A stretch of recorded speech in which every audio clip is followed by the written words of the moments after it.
Well, back here at home, many people remember the video, but few can believe the sentence. A 250-pound police officer, Anthony Abate, was caught on tape beating a female bartender half his size. He's convicted, but he will spend no time in jail. The video outraged the world. The sentence has shocked the city. Probation? That's ridiculous. Anthony Abate is the off-duty police officer shown in the video beating a female bartender half his size. He was convicted of felony battery and could have gotten 5 years, but the judge decided on 2 years probation, no jail time. Seems like, you should get some jail time for that. The victim, Carolina Obrica, agrees. I'm very disappointed that Tony Abate didn't apologize, didn't appreciate anything. Abate's attorney says his client just acted in self-defense. If you look at the video, he did not attack her. He reacted. The judge's justification? Abate had no prior record, went to rehab, didn't attack anyone again, and didn't seriously injure the bartender. She should have died before he would get the just punishment? I don't think so. That's a very sad day for the Chicago Police Department. I pray that it never happens again.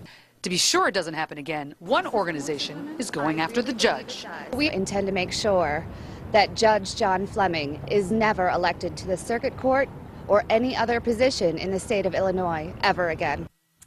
Well, joining us now to talk about this, defense attorney Thomas Glasgow, WVON talk show host Perry Small. Thomas, I want to start with you. Okay. People were outraged by this sentence out there in the public, but how is the legal community reacting to it? Is it really an outrageous sentence? It's expected. The law actually commands the judge to go forward, and the court shall impose a term of probation unless the code prohibits it, and in this case it doesn't, or if it ends up deprecating the offense, which the judge determined that it wasn't, or that it would prevent someone from doing this again, which he also specifically found that it wasn't.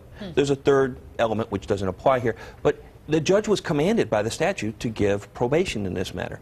And if it had been anyone else, they would have more than likely ended up with probation as well. No one in the legal community was really surprised that he got probation. So, Perry, what are your listeners saying about that? Because I know the community was pretty surprised. Oh, they're outraged, and part of the problem is that they just see it as another Chicago police officer who has gotten away with the crime against the community, and they just don't like it, and they just see it as business as usual when it comes to Chicago cops and the justice system.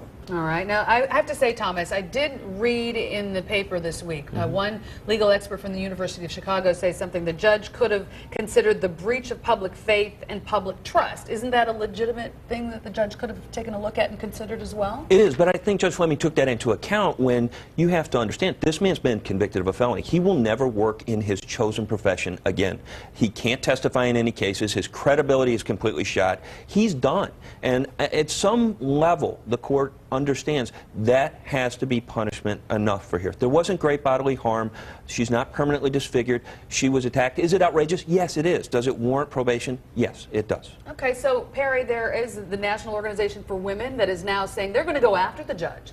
They're going to make sure he's never elected to the circuit court, as you just heard, and maybe any other office. Is their response appropriate to you, do you think? I think it's appropriate in terms of public opinion. I think it's very appropriate. I think that it's going to be, people have very short memories, and maybe Judge Fleming will not be remembered when it comes up to election time. What do you think? Do you think it's appropriate for now to go after? Because I think what they believe is that this is sort of saying that a woman being beaten doesn't necessarily mean something to the justice system. Do you think it's appropriate for them to go after him? Well, the actions are outrageous. There's no question about that. But to punish a judge for following the dictates of the law that the legislature put in place is like punishing a doctor for diagnosing you with whatever disease that you have. He's simply following the law. He's doing his job. Okay. Well, we'll see how it all plays out and if now really does get any traction on trying to keep him out off the bench. Thanks, guys. Thank you very much. Thank you.